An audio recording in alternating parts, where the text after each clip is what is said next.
Today, I want to look at the part that no one talks about. Most content about boundaries ends too early. It focuses on the moment you say no, the moment you stop overgiving, the moment you finally choose yourself.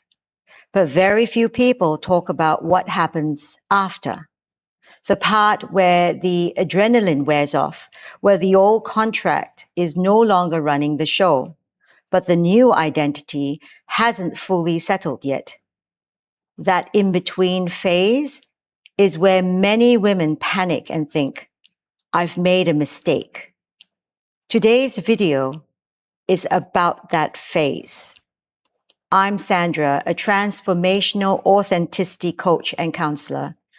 I work with women who are intelligent, self-aware, and courageous enough to stop self-abandoning, and who now need to understand how identity stabilizes after renegotiation so they don't collapse back into old patterns. Have you wondered why the in-between phase feels so unsettling?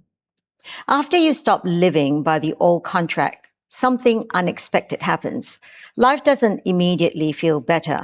It often feels quieter, less certain, less externally affirmed. This is not regression, it's recalibration.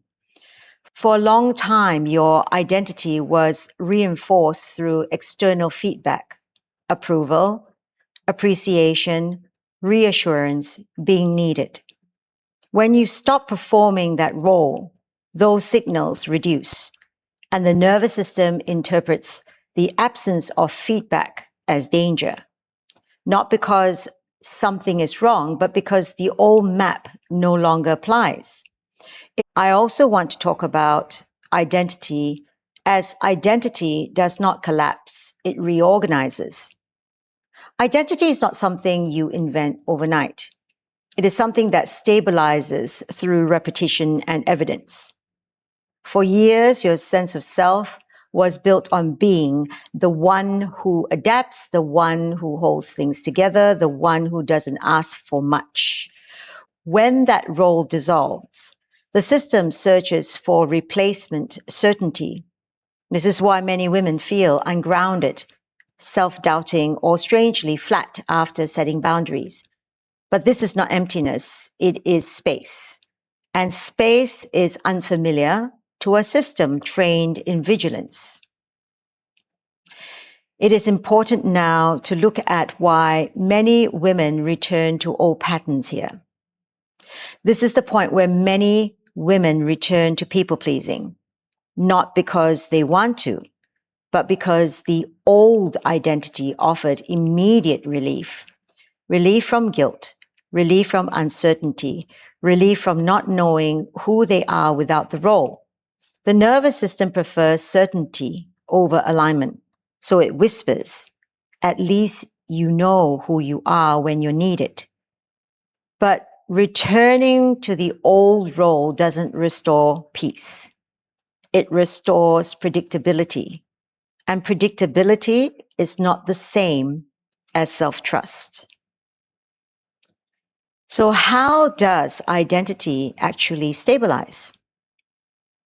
Identity stabilizes through internal authority, not external validation. This happens when you repeatedly stay present through discomfort without fixing, guilt without collapsing, and uncertainty without retreating. Each time you do this, something subtle updates internally. Your system learns, I can survive being misunderstood. I can survive not being needed. I can survive choosing myself. Over time, this becomes embodied knowledge, not confidence, not bravado, grounded self-recognition. This is how authenticity becomes sustainable rather than performative. We need to know the quiet signs that identity is actually beginning to settle. When identity begins to stabilize, it doesn't announce itself. It shows up quietly. You explain less. You pause more. You tolerate disappointment without urgency. You stop rehearsing conversations in your head. You no longer need to prove you're kind or justify your needs or manage other people's reactions, not because you don't care, but because your sense of self no longer depends on external approval. This is not detachment. It is integration. Finally, we need to look at why support matters at this stage. This phase is where many women benefit from support, not because they're failing, but because identity reorganization is delicate work. It's not about learning more information. It's about staying with yourself long enough for the new identity to take root. This is where structured relational support can make the difference between consolidation. If you're in this phase or approaching it, and you'd like guided, structured support, you can explore 2 ways of working with me. You can join my 12-week program, Unapologetically Me, a specially curated course combined with weekly one-on-one coaching with me designed to help you stabilize identity, build secure boundaries, and live from authenticity without reverting to old survival roles.